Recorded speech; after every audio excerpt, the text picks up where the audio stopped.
Ma arvan, et see kool on üsna õigesti hinnanud sellist sõna nagu kunstiline vabadus, et mida see tähendab ja kuidas seda siis kunsti tudeerivatele tudengitele anda või mitte anda.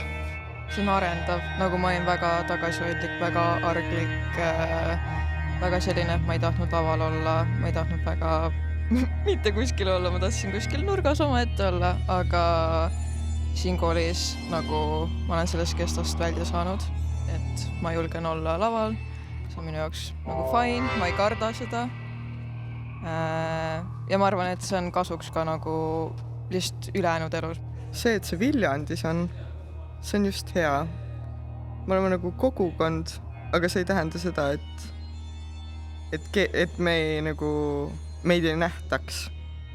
Ma tahaks öelda seda, et Viljandi ei ole silmad kinni ja elab üksinda, vaid me näeme kõiki mujal ja see on äge, et me saame nagu siin tegutseda ja siis minna ja teha.